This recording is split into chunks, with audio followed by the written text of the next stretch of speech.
তোর মতো মেয়েকে কে বিয়ে করবে রে? আর কাউকে করতে হবে না। মেহেদি নামের ছেলেটা তো আমাকে আগেই বিয়ে করে বউ বানিয়ে ফেলেছে। কিসের বিয়ে? ওটা বিয়ে ছিল না, ওটা জুলুম ছিল।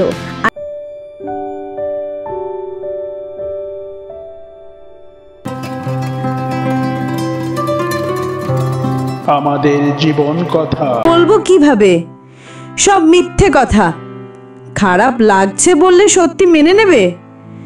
নাফিসা আর কিছু বলল না। আবিদের ঘরের কাছে এসে দেখলো এখানে কেউ নেই। তাই মেহেদি নাফিসাকে বলল, ভেতরে চলো। সবাই ওদিকে, এখানে আমাদের দুজনকে দেখলে খারাপ ভাববে মেহেদি। সবাই ওদিকে, তাই তো আমাদের এখানে কেউ দেখবে না। চলো। মেহেদি নাফিসার হাত ধরে ভেতরে এসে দরজাটা লক করে দিল, কিন্তু জানালা খোলাই রইল। এ কি, দরজা লক করছো কেন? কেন, আমার কাছে থাকতে ভয় পাও? না। তাহলে? আমরা অন্যের ঘরে আছি, কেউ দেখলে উল্টাপাল্টা ভাববে মেহেদি। কেউ যাতে না দেখে সেজন্যই তো লক করলাম।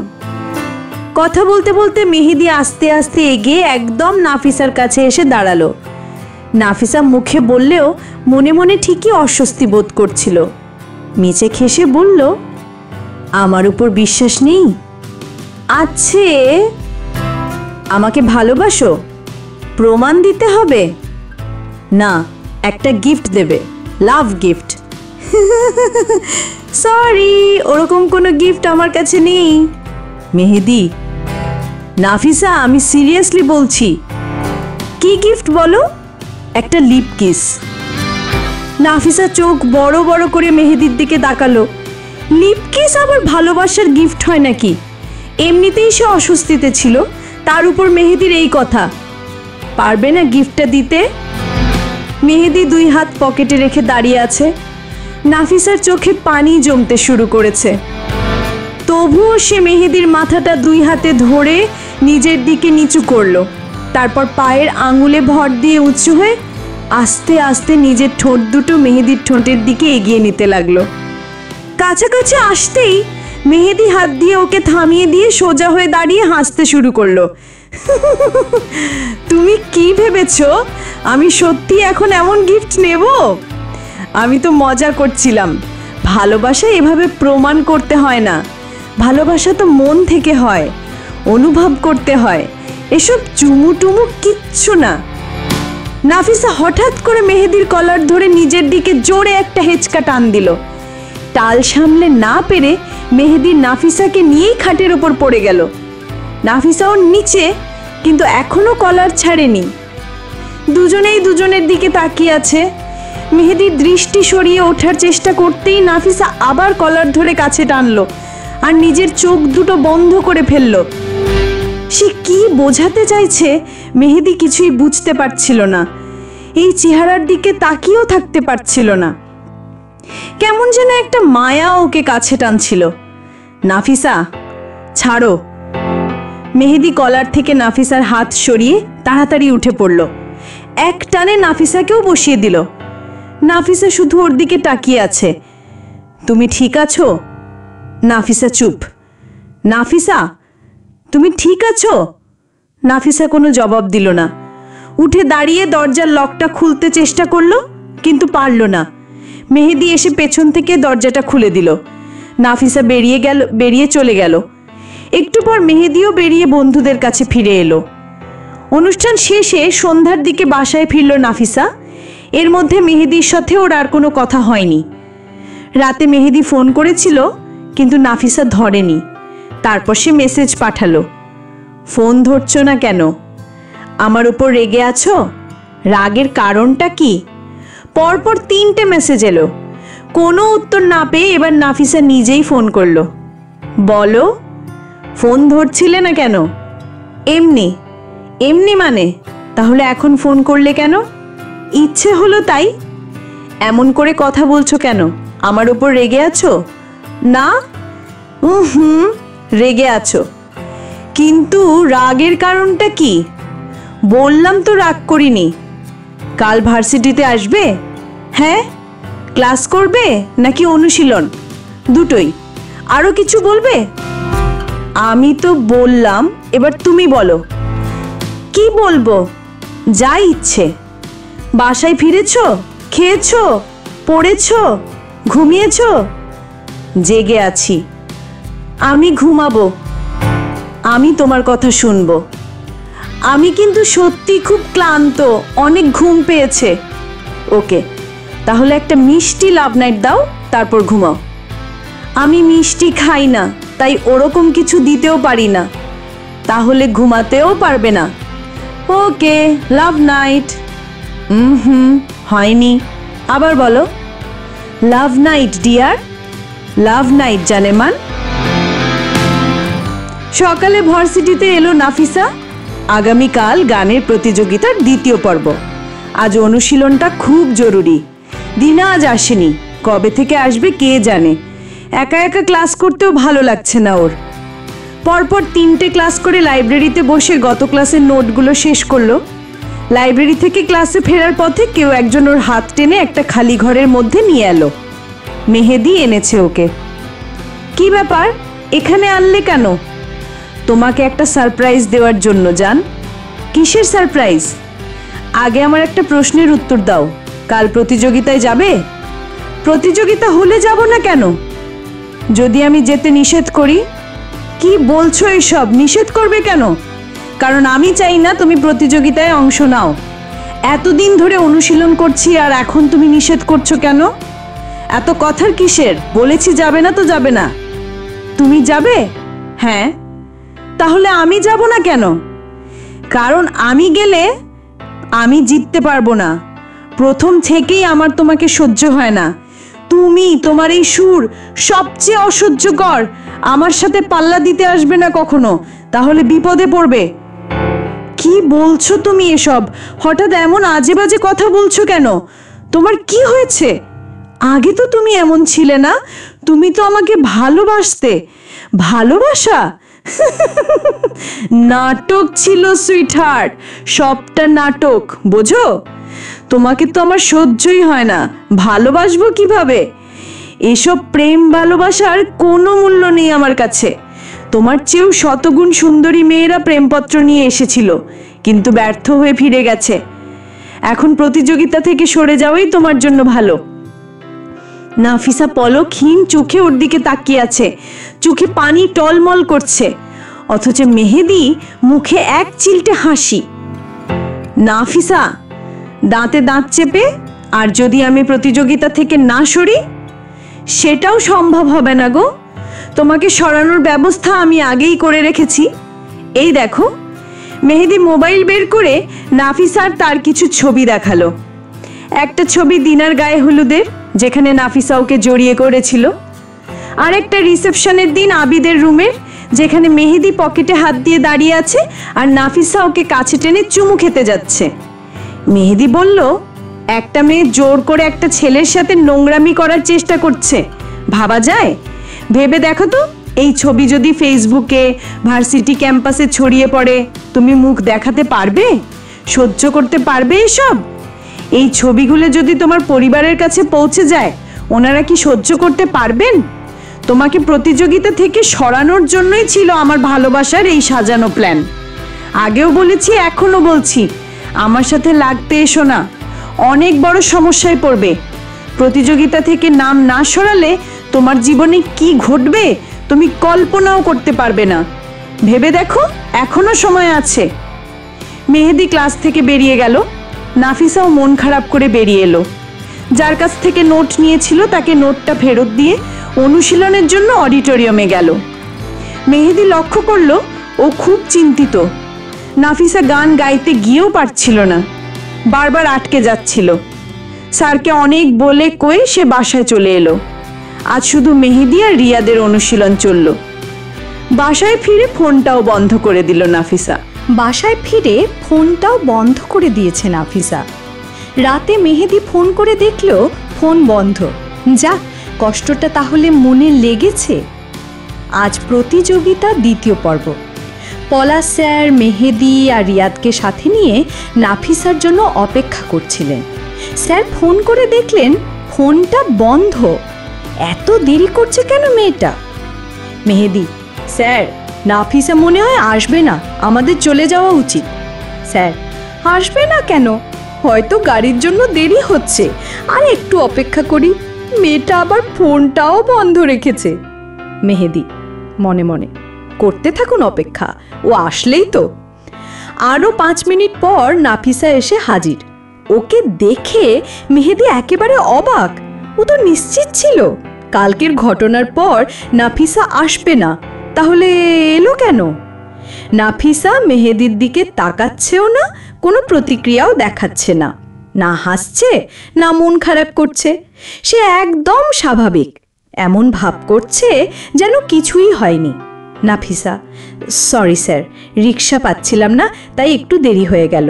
স্যার, ফোন বন্ধ কেন তোমার? স্যার, ফোনে একটু সমস্যা হয়েছে। আচ্ছা চলো এবার।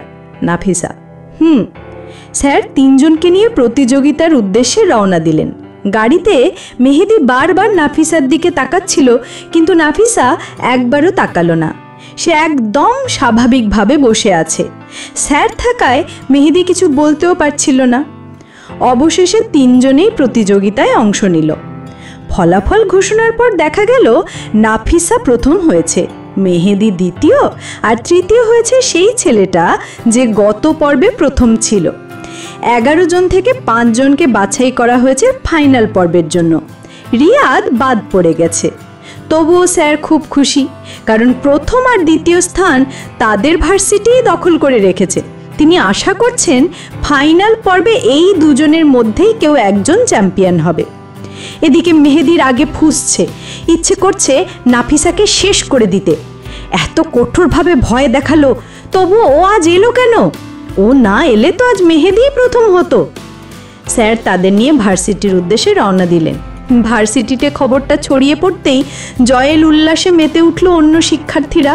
সেই আনন্দে তারা কয়েকজন বন্ধু মিলে পরের দিন একটা ছোটোখাটো ট্যুরেরও আয়োজন করে ফেলল।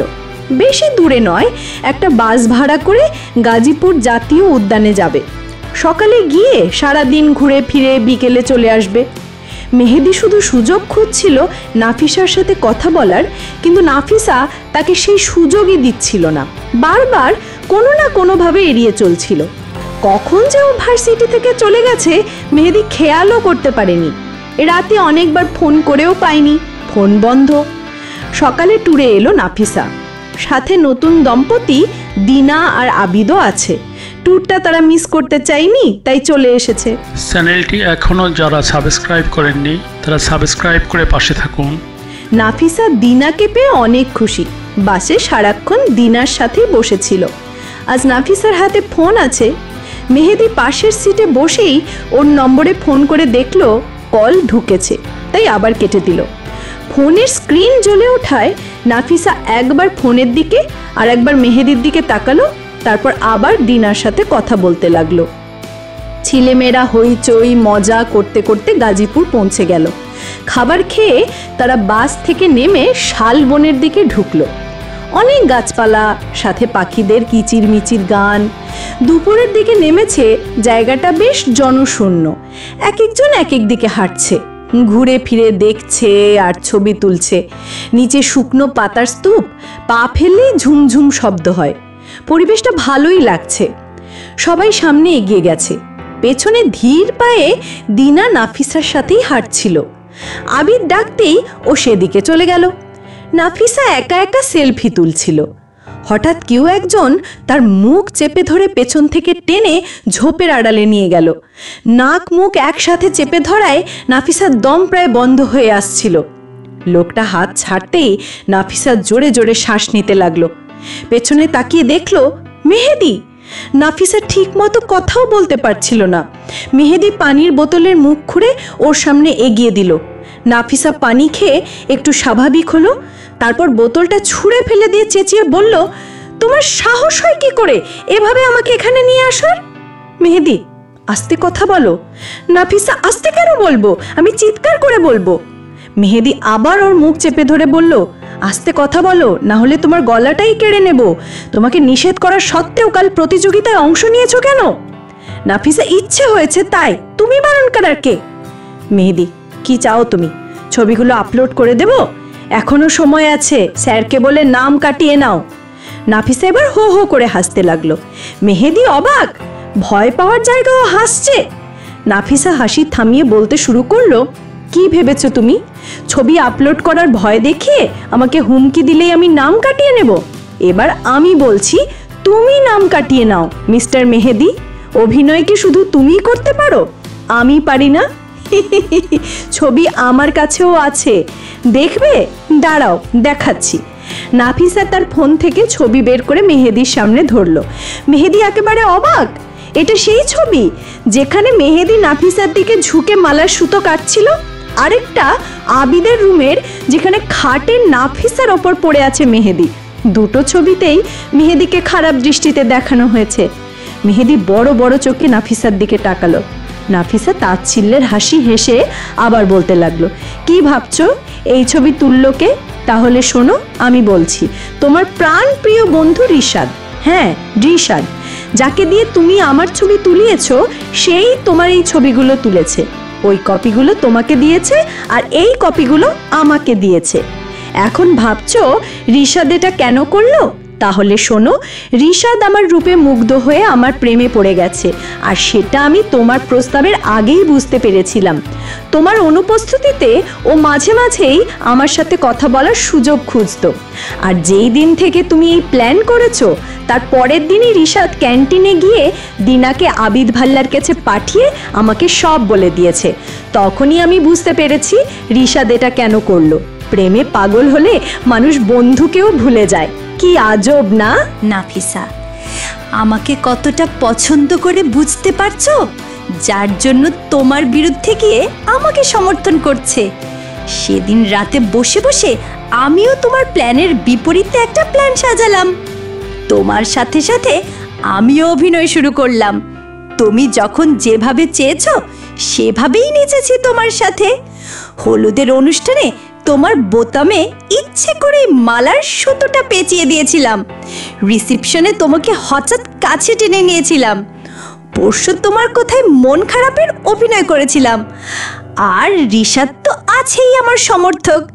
যে কোনো বিপদ ঘটলে সে তো আমাকে রক্ষা করার জন্য এগিয়ে আসবেই। কি আমার অভিনয় সুন্দর হয়নি? তুমি চলেছ ডালে ডালে, আর আমি চলেছি পাতায় পাতায়। তুমি কি ভেবেছো তুমি প্রস্তাব দেবে আর আমি এত সহজে ধরা দেব? এত তাড়াতাড়ি কি কেউ প্রেমে পাগল হয়? তার উপর যে প্রথম থেকে আমার শত্রু। তোমার মাথায় কি একবারও প্রশ্ন জাগেনি? অথচ তুমি তো এত বুদ্ধিমান। মেহেদি চুপচাপ দাঁড়িয়ে নাফিসার কথা শুনে যাচ্ছিল। রিশাদ ওর এত কাছের বন্ধু হয়ে কি করে এটা করতে পারলো? তাছাড়া রিশাদ নিজেই তো ভালোবাসার অভিনয়ের আইডিয়াটা দিয়েছিল। নানা চিন্তায় মগ্ন হয়ে মেহেদি জিজ্ঞেস করলো, মেহেদি, সেদিন আমি নিষেধ করার পর তোমার চোখে পানি ছিল কেন? নাফিসা, আর বলো না, কত কষ্ট করে তোমার দিকে পলকহীন তাকিয়ে থেকে একটু পানি আনতে পেরেছি। তোমাকে দেখানোর জন্য অনুশীলনটাও করিনি। বারবার ইচ্ছে করে থেমে স্যারকে বোঝানোর চেষ্টা করেছি যে আমার সমস্যা হচ্ছে, আর বাসায় গিয়ে একা একাই অনুশীলন করেছি, যার ফলস্বরূপ কাল আমি প্রথম হয়েছি। নাফিসা, প্রথমে গান গাওয়া নিয়ে আমার কোনো স্বপ্ন ছিল না, কিন্তু তোমার অভিনয়ে আমি এত মুগ্ধ হয়ে গেছি যে নতুন করে স্বপ্ন দেখতে শুরু করেছি। যাই হোক, এখন আমি বলছি তুমি নিজের নামটা সরিয়ে নাও।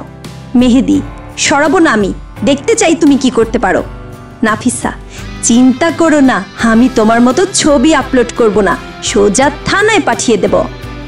মেহেদি বড় বড় চোখে আবার নাফিসার দিকে তাকালো।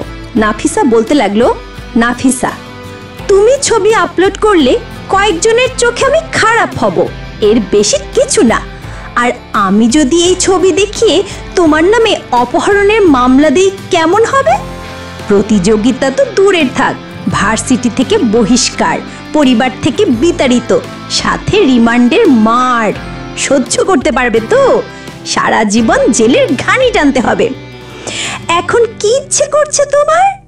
আমার ফোন নিয়ে ছবিগুলো ডিলিট করতে? আমার আর রিশাদের কপি করা আছে। নাকি তোমার ইচ্ছে করছে এই জঙ্গলে আমাকে মেরে ফেলে চলে যাওয়ার? সেটাও তুমি করতে পারবে, কিন্তু তবু জেলের ঘানি টানতে হবে, কারণ রিশাদ জানে তুমি ছাড়া আর কেউ আমার পেছনে লাগেনি, সে প্রমাণ করে দেবে। মেহেদি স্থির হয়ে দাঁড়িয়ে নাফিসার কথা শুনে যাচ্ছিল। রিশাদ ওর এত কাছের বন্ধু হয়ে কি করে এটা করতে পারলো? তাছাড়া রিশাদ নিজেই তো ভালোবাসার অভিনয়ের আইডিয়াটা দিয়েছিল। নানা চিন্তায় মগ্ন হয়ে মেহেদি জিজ্ঞেস করলো, মেহেদি, সেদিন আমি নিষেধ করার পর তোমার চোখে পানি ছিল কেন? নাফিসা, আর বলো না, কত কষ্ট করে তোমার দিকে পলকহীন তাকিয়ে থেকে একটু পানি আনতে পেরেছি। তোমাকে দেখানোর জন্য অনুশীলনটাও করিনি, বারবার ইচ্ছে করে থেমে স্যারকে বোঝানোর চেষ্টা করেছি যে আমার সমস্যা হচ্ছে, আর বাসায় গিয়ে একা একাই অনুশীলন করেছি, যার ফলস্বরূপ কাল আমি প্রথম হয়েছি। নাফিসা, প্রথমে গান গাওয়া নিয়ে আমার কোনো স্বপ্ন ছিল না, কিন্তু তোমার অভিনয়ে আমি এত মুগ্ধ হয়ে গেছি যে নতুন করে স্বপ্ন দেখতে শুরু করেছি। যাই হোক, এখন আমি বলছি তুমি নিজের নামটা সরিয়ে নাও। মেহেদি, সরাবো না আমি, দেখতে চাই তুমি কি করতে পারো। নাফিসা, চিন্তা করো না, আমি তোমার মতো ছবি আপলোড করব না, সোজা থানায় পাঠিয়ে দিব। মেহেদি বড় বড় চোখে আবার নাফিসার দিকে তাকালো। নাফিসা বলতে লাগলো, নাফিসা, তুমি ছবি আপলোড করলে কয়েকজনের চোখে আমি খারাপ হব, এর বেশি কিছু না। আর আমি যদি এই ছবি দেখিয়ে তোমার নামে অপহরণের মামলা দিই কেমন হবে? প্রতিযোগিতা তো দূরের থাক, ভার্সিটি থেকে বহিষ্কার, পরিবার থেকে বিতাড়িত, সাথে রিমান্ডের মার। সহ্য করতে পারবে তো? সারা জীবন জেলের ঘানি টানতে হবে। এখন কি ইচ্ছে করছে তোমার? আমার ফোন নিয়ে ছবিগুলো ডিলিট করতে? আমার আর রিশাদের কপি করা আছে, নাকি তোমার ইচ্ছে করছে এই জঙ্গলে আমাকে মেরে ফেলে চলে যাওয়ার? সেটাও তুমি করতে পারবে, কিন্তু তবু জেলের ঘানি টানতে হবে, কারণ রিশাদ জানে তুমি ছাড়া আর কেউ আমার পেছনে লাগেনি, সে প্রমাণ করে দেবে। মেহেদি স্থির হয়ে দাঁড়িয়ে আছে। সে কেন ওর সাথে লাগতে গেল? বুকটা ফেটে যাচ্ছে ওর। ওর ছোট থেকে গড়া স্বপ্নটা ভেঙে দিতে হবে, আর না হলে থানায় যেতে হবে। তাহলে ওর মায়ের কি হবে? ওর পরিবার, ওর পৃথিবী, সব যে ওর মাকে ঘিরেই। না, প্রয়োজন নেই এই প্রতিযোগিতার। চোখে পানি এসে পড়েছে ওর। মেহেদি নাফিসার সামনে হাঁটু গেড়ে বসে পড়ল। মেহেদি, নাফিসা, প্লিজ এটা করো না, আমার এত বড় ক্ষতি করো না। আমি প্রতিযোগিতা থেকে নাম কাটিয়ে নেব, ফাইনাল পর্বে অংশ নেব না। প্লিজ তুমি এটা করো না, তুমি যা চাও তাই হবে, প্লিজ। নাফিসা, আরে আরে কি করছো? এসব তোমাকে মানায় না, ওঠো। মেহেদি, প্লিজ এমনটা করো না। নাফিসা, ওকে করব না, তবে চালাকি করতে যেও না। আর শোনো, রিশাদের সাথেও উল্টাপাল্টা কিছু করতে যেও না, তাহলে কিন্তু ঝামেলা বেড়ে যাবে। মেহেদি, ওকে। মেহেদি উঠে দাঁড়ালো। এদিকে বিকেল হয়ে যাচ্ছে, তাদের ফিরতে হবে, কিন্তু নাফিসা আর মেহেদিকে দেখা যাচ্ছে না। সবাই বাসের কাছে এসে চিন্তিত। তারা বনের ভেতরে আবার খুঁজেও পায়নি। রিশাদ আরো বেশি চিন্তিত। মেহেদি নাফিসার সাথে কিছু করে বসেনি তো। আগের সব প্ল্যান তো ওর জানা ছিল, কিন্তু আজকের কোনো প্ল্যান জানা ছিল না। নানা চিন্তা নিয়ে সে আবার জঙ্গলের দিকে এগোতেই দেখলো নাফিসা আর মেহেদি আসছে। দুজনের মুখেই বিষণ্ণতা। কি হয়েছে তাদের? রিশাদ সামনে এগিয়ে গেল। মেহেদির সাথে কথা বলতে গেলে মেহেদি পাশ কাটিয়ে চলে গেল। নাফিসাকে নানা প্রশ্ন করলে নাফিসা মলিন সুরে উত্তরে শুধু এটুকুই জানালো, নাফিসা, মেহেদি তোমার কথা জেনে গেছে। রিশাদ, জেনেছে তো ভালো কথা, কিন্তু তুমি মন খারাপ করে আছো কেন? কি হয়েছে তোমার? নাফিসা, কিছু না, চলো। নাফিসা, রিশাদ, কিছু একটা হয়েছে, আমাকে বলো। নাফিসা, বললাম তো কিছু হয়নি। নাফিসা এক প্রকার জেদ নিয়েই কথাটা বলে বাসে উঠে পড়ল। অনেকে অনেক প্রশ্ন করছিল, কিন্তু নাফিসা চুপচাপ বসে রইল। মেহেদিও সবাইকে বলেছে ওরা পথ ভুলে গিয়েছিল, তাই দেরি হয়েছে। আর কোনো কথা বলল না কেউ। সবাই কম বেশি আনন্দ করছে, শুধু নাফিসা আর মেহেদি ছাড়া। রিশাদও একটু পরপর তাকিয়ে শুধু ভাবছিল ওদের মাঝে কি হয়েছে। সারাদিন কাটিয়ে সন্ধ্যায় তারা বাসায় ফিরে এলো। পরের দিন নাফিসা ভার্সিটিতে যায়নি। মেহেদি গিয়েছে কিন্তু ক্লাস করেনি। নাফিসাকে আজকে দেখতে না পেয়ে ওর মনটা আরো খারাপ হয়ে গেল। এদিকে পলাশ স্যার জানিয়ে দিলেন আজ অনুশীলন হবে না। মেহেদি তো আর অনুশীলন করবেই না, কিন্তু স্যারকে এটা বলতে সাহস পাচ্ছিল না। রিশাদের সাথে কোনো কথা বলে না, রিশাদও ওর কাছে আসে না। আবিদের সাথে কিছুক্ষণ ঘুরেছে, আবিদ ওর অফিসে চলে গেলে অন্যদের সাথে কিছুক্ষণ বসেছিল, কিন্তু কোথাও মন বসছিল না, তাই সে বাসায় ফিরে এলো। দুপুরে কোচিংয়ে গেল। সন্ধ্যার পর বাসায় পড়ছিল।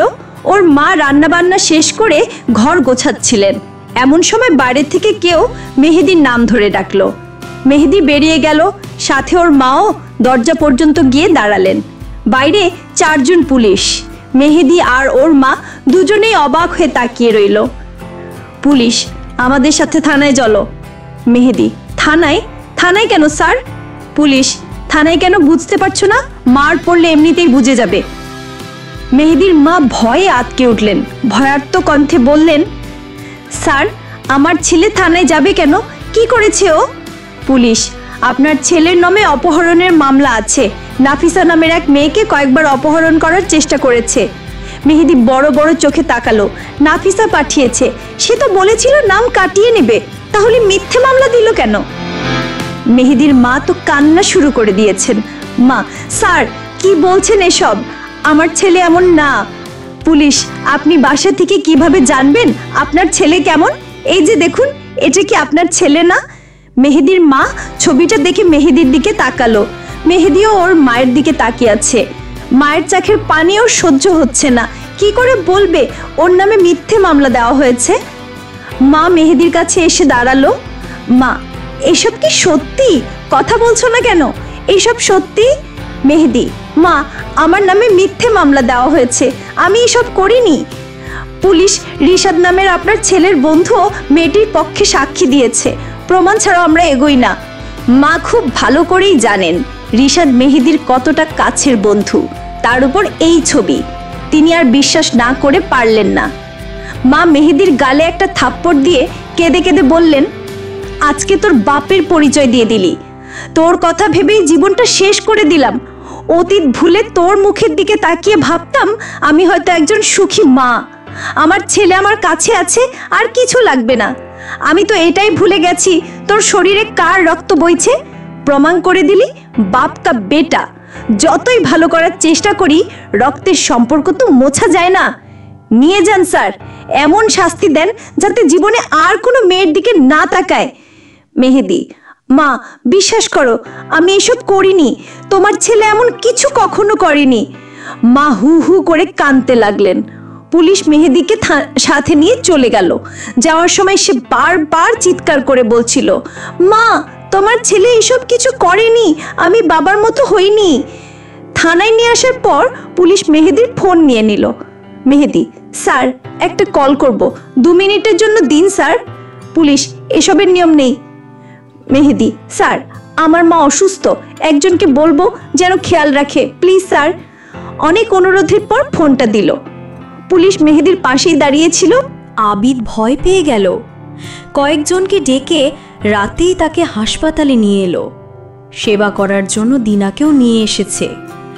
ডাক্তার জানিয়েছেন ওনার অবস্থা খুব একটা ভালো না, তবুও তারা সাধ্যমতো চেষ্টা করে যাচ্ছেন।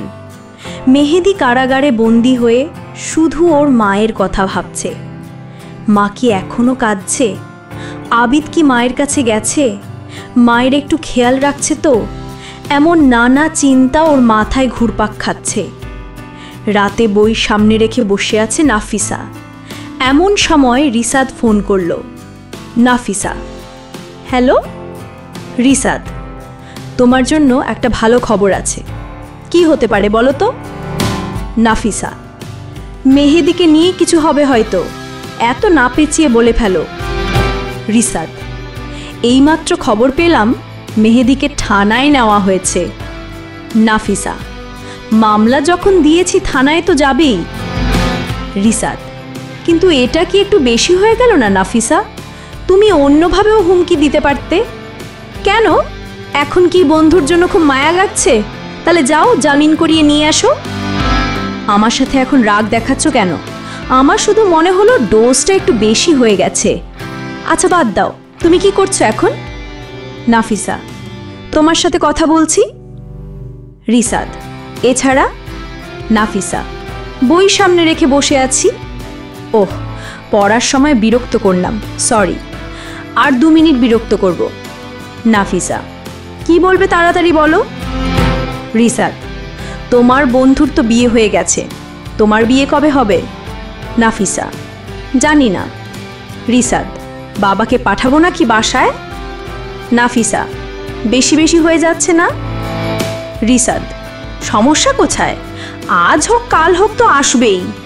আর ভেবো না আমি তোমাকে বন্দি করে রাখবো না, তুমি তোমার ইচ্ছে মতোই চলবে, শুধু আমার পাশে থাকবে। পরেরটা পরে দেখা যাবে। নাফিসা, পরের কাজটাই আগে করতে চাচ্ছি, আমি আজই বাসায় জানাবো। নাফিসা, কদিন পর না পরীক্ষা, পড়াশোনা করো। রিসাদ, তোমাকে নিয়ে ভয় হয়, মেহেদি ছাড়া পেলে তোমার ক্ষতি করে ফেলবে। ছাড়া পেলে তো, আর আমার চিন্তা বাদ দাও, পরীক্ষার চিন্তা করো। রাখি এখন, bye. Risad, okay bye, love you. Nafisa ফোনটা কেটে শুয়ে পড়ল। আজ আর পড়তে ভালো লাগছে না। অহনা এসে খাওয়ার জন্য ডেকে গেল। খেতেও ইচ্ছে করছে না, তাই আসতে বারণ করে দিল। সকালে ঘুম ভাঙল দিনার ফোনে। রিসিভ করে ঘুম ঘুম কণ্ঠে বলল, হ্যাঁ বল। দিনা, কি করে করতে পারলি এটা? নাফিসা, কি করেছি? মেহেদি ভাইয়ার সাথে এমনটা কেন করলি?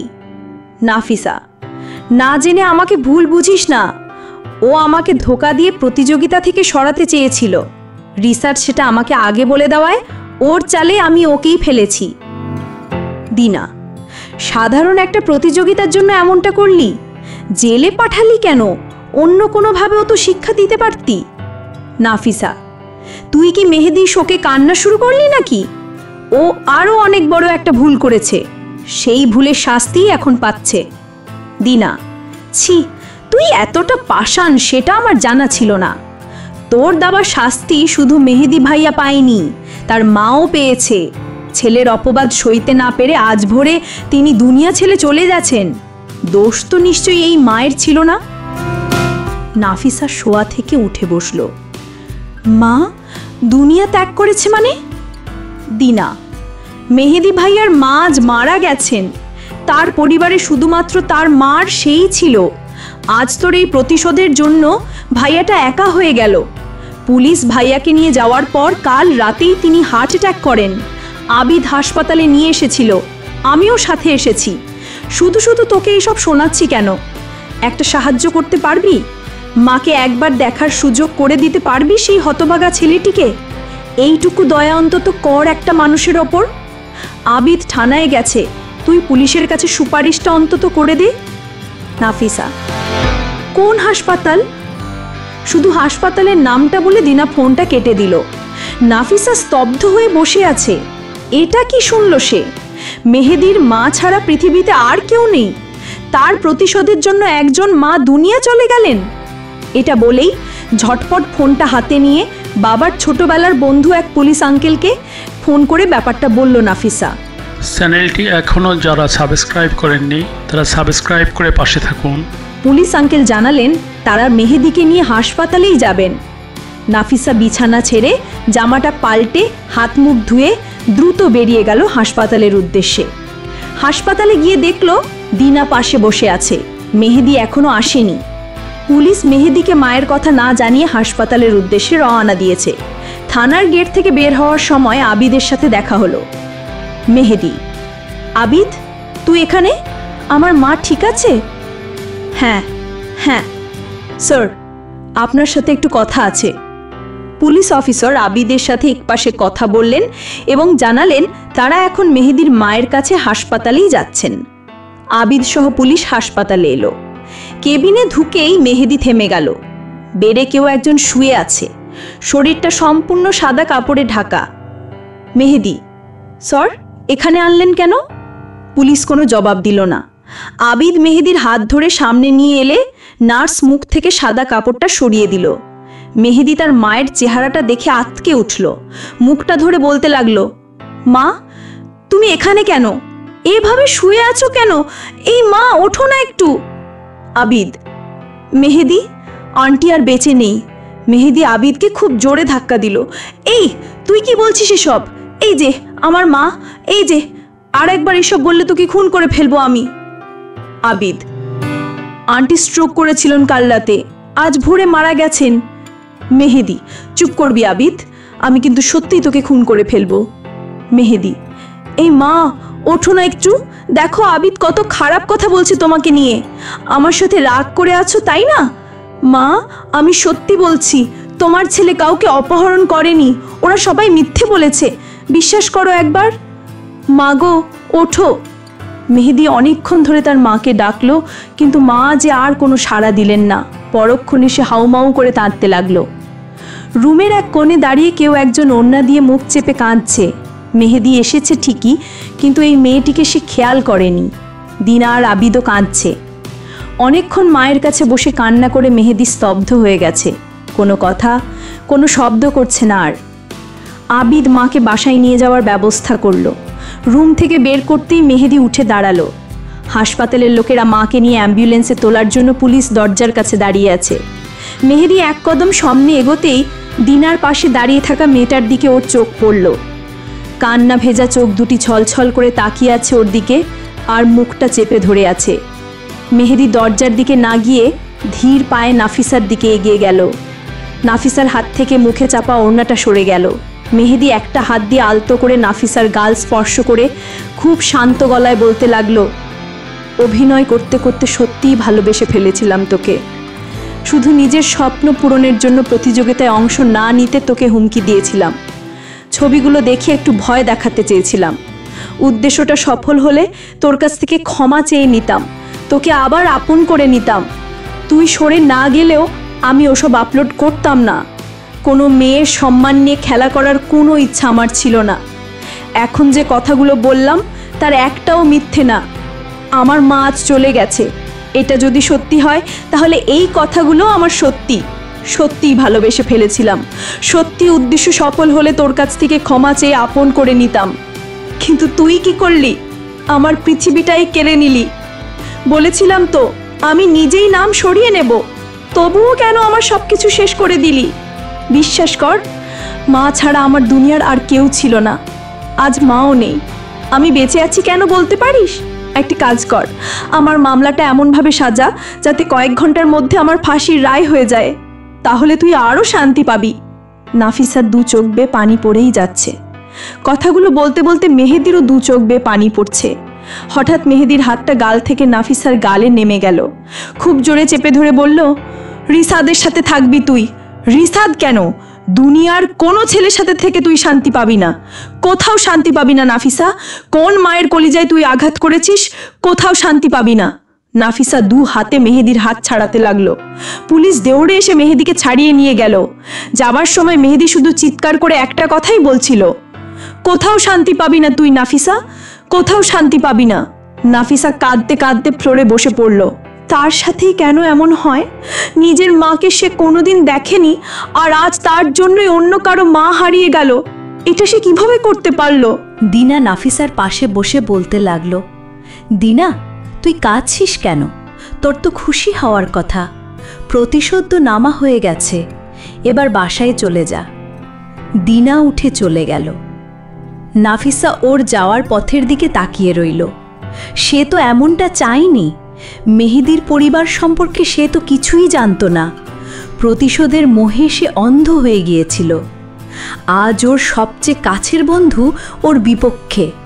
নাফিসা উঠে কেবিন থেকে বেরিয়ে বাসায় চলে এলো। মামির সাথে দেখা হতেই তিনি জিজ্ঞেস করলেন, মামি, এত সকালে কোথায় গিয়েছিলে? নাস্তাও করনি, ফোন করছি ধরছও না। নাফিসা, একটা জরুরি কাজ ছিল মামি। আচ্ছা যাও, হাত মুখ ধুয়ে আসো, আমি খাবার দিচ্ছি। নাফিসা, খাবো না আমি। নাফিসা ঘরে এসে পার্সটা ছুঁড়ে ফেলে দিয়ে জানালার পাশে খাটে হেলান দিয়ে বসে রইল। ওর কানে শুধু মেহেদির বলা কথাগুলোই বাজছিল। মেহেদি, অভিনয় করতে করতে সত্যিই ভালোবেসে ফেলেছিলাম তোকে। প্রতিযোগিতায় জিতে গেলে তোর কাছে ক্ষমা চেয়ে নিতাম। বলেছিলাম তো নাম কাটিয়ে নেব, তাহলে আমার নামে মিথ্যে অপবাদ দিলি কেন? আমার পৃথিবীটা কেড়ে নিলি কেন? বিশ্বাস কর, মা ছাড়া আমার আর কেউ ছিল না, আজ মাও নেই। আমার মামলাটা এমনভাবে সাজা যাতে কয়েক ঘন্টার মধ্যে আমার ফাঁসির রায় হয়ে যায়। নাফিসার চোখ থেকে টুপটুপ করে পানি গড়িয়ে পড়ছে। মামি খাবার নিয়ে ওর ঘরে এলেন। নাফিসার চোখে পানি দেখে প্লেটটা টেবিলে রেখে তিনি ওর পাশে বসলেন। মামি, কি হয়েছে তোমার? এই মেয়ে, কাঁদছিস কেন? নাফিসা মামিকে জড়িয়ে ধরে শব্দ করে কাঁদতে লাগলো। মামি, এভাবে না কেঁদে আমাকে বলো কি হয়েছে? নাফিসা, বাবা মায়ের কথা খুব মনে পড়ছে মামি। এই পাগলি মেয়ে, আমি তোর মা না। চুপ, একদম কাঁদবি না। মুখ ধুয়ে আয়, আমি খাইয়ে দিচ্ছি। কাল রাতেও তো খাসনি, যা। নাফিসা ওয়াশরুমে চলে গেল। চোখে মুখে পানি ছিটিয়ে আয়নায় নিজের চেহারা দেখে বলতে লাগলো, আমি যে মিথ্যে মামলা দিয়ে কোনো মায়ের প্রাণে আঘাত করেছি, কোনো ছেলের জীবনটা নষ্ট করে দিয়েছি। আমার জন্যে যে কোনো মা দুনিয়া ছেড়ে চলে গেছেন, সেটা কি করে বলবো তোমাকে মামি? কিছুক্ষণ পর ওয়াশরুম থেকে বেরিয়ে সে মামির কাছে এলো। মামি ওকে খাইয়ে দিয়ে ঘর থেকে চলে গেলেন। একটু পর রিসাদ ফোন করলো। প্রথমবার ধরেনি, পরের বার ধরল। রিসাদ, ভার্সিটি আসবে না আজ? নাফিসা, না। রিসাদ, নাফিসা, মেহেদির মা আজ মারা গেছেন। জানাজা পড়লাম মাত্র। আন্টি অনেক ভালো ছিলেন। মেহেদির বাবা ছোটবেলায় মেহেদি আর আন্টিকে রেখে চলে গিয়েছিলেন। ওনার চরিত্র ভালো ছিল না। এখন বেঁচে আছেন না মরে গেছেন কেউ জানে না। আন্টি অনেক কষ্ট করে মেহেদিকে বড় করেছিলেন। মাঝে মাঝে বাসায় গেলে আমাদেরও খুব আদর যত্ন করতেন। রিসাদের কথাগুলো এখন নাফিসার কাছে অসহ্য লাগছিল। আগের থেকেই এত কিছু জানতো, তাহলে নাফিসার পক্ষ নিয়ে মেহেদির সাথে শত্রুতা করতে পারলো কিভাবে? নাফিসা না হয় প্রতিশোধের মোহে অন্ধ হয়ে গিয়েছিল, কিন্তু রিসাদ কেন একবারও বলল না যে নাফিসা তুমি ভুল করছো? নাফিসা রিসাদকে থামিয়ে দিয়ে বলল, মেহেদি এখন কোথায়? রিসাদ, জানাজা শেষ করার পর পুলিশ আবার থানায় নিয়ে গেছে। নাফিসা, আমার কথা বলতে ভালো লাগছে না, বাই। রিসাদ, আমাকে এড়িয়ে যাচ্ছ কেন? নাফিসা, এড়িয়ে কোথায় গেলাম? বললাম তো কথা বলতে ভালো লাগছে না, শরীরটা আমার খারাপ লাগছে। রিসাদ, অসুস্থ তুমি? কি হয়েছে? নাফিসা, কিছু না, এমনি দুর্বল লাগছে, বিশ্রাম নিলে ঠিক হয়ে যাবে। Rishad, okay, by. নাফিসা ফোনটা কেটে পুলিশ আঙ্কেলকে ফোন করলো। Hello uncle. পুলিশ আঙ্কেল, হ্যাঁ নাফিসা, বলো। নাফিসা, আঙ্কেল, মেহেদি কোথায়? পুলিশ আঙ্কেল, একটু আগেই থানায় নিয়ে এলাম। আজ ওর মা মারা গেছেন, তাই আজ নয় কাল সকালে কোর্টে চালান করব। নাফিসা, আঙ্কেল, কোর্টে চালান করবেনটা প্লিজ, আমি মামলাটা তুলে নিতে চাই। পুলিশ আঙ্কেল, কি বলছো তুমি? অপহরণের মামলা এত সহজ না, সে কঠিন শাস্তি পাবে। নাফিসা, আঙ্কেল, আমি মিথ্যে মামলা দিয়েছি। Police uncle, what? নাফিসা, জি আঙ্কেল, ও এমন না, মেহেদি খুব ভালো ছেলে। ওর সাথে ছোটোখাটো একটা ঝগড়া হওয়ায় ও আমাকে ভয় দেখানোর জন্য শুধু হুমকি দিয়েছিল, তাই আমি মিথ্যে মামলা দিয়েছি। পুলিশ আঙ্কেল, তুমি জানো তুমি কি করেছো? একটা ছেলের জীবন নষ্ট করে দিয়েছো। আইনের হাতে কোনো কাজ এলে সেটা সহজে ফেরে না। তোমার এই কাজের জন্য তোমার এবং সাক্ষীরও শাস্তি হতে পারে। নাফিসা, প্লিজ আঙ্কেল, একটু চেষ্টা করুন, ওকে ছেড়ে দিন প্লিজ। পুলিশ আঙ্কেল, হুহ, আইনের কর্মকাণ্ড পুতুল খেলা না নাফিসা। কোনো কাজ করার আগে ভেবে করতে হয়, আর জেদ করে কোনো কাজ করা ঠিক না। তোমার জন্য ছেলেটার যে ক্ষতি হয়েছে তা কখনো পূরণ করা সম্ভব না। যাক, ভালো হয়েছে এখন ফোন করেছো। কোর্টে চালান করলে এই শাস্তি থেকে মুক্তি পাওয়া যেত না। আমি ছাড়ানোর চেষ্টা করছি, এখন ছাড়বো না, দুপুরে দেখি। Nafisa, okay uncle. Police uncle, দুপুরে তোমাকে আসতে হবে, মামলা তুলে নেওয়ার দলিলে সই করতে হবে। নাফিসা, আঙ্কেল ওটা পরে করলে হবে না, মানে আমি মেহেদির সামনে যেতে চাইছি না। পুলিশ আঙ্কেল, সই না করলে ছাড়া যাবে না। নাফিসা, তাহলে আমি এখন এসে সই করে যাই, দুপুরে ছেড়ে দেবেন। পুলিশ আঙ্কেল, আচ্ছা আসো। নাফিসা পার্স আর ফোন নিয়ে দ্রুত বেরিয়ে গেল। আন্টিকের সাথে কথা বলে মামলাটা তুলে নিল। কাজ শেষ করে বাসায় এসে দিনার কাছে ফোন করলো। রিসিভ করছে না, বারবার কেটে দিচ্ছে। মেসেজ পাঠালো, মেহেদিকে নিয়ে জরুরি কথা আছে, প্লিজ একবার রিসিভ করো। এবার ফোন ধরতেই নাফিসা বলতে লাগলো, আবিদ ভাইয়া কোথায়? দিনা, বাইরে গেছে একটু। নাফিসা, আমি মামলা তুলে নিয়েছি, ভাইয়াকে বলিস দুপুরে মেহেদির কাছে যেতে, ভাইয়া গেলে মেহেদিকে ছাড়া হবে। দিনা, তুলে নিলি কেন?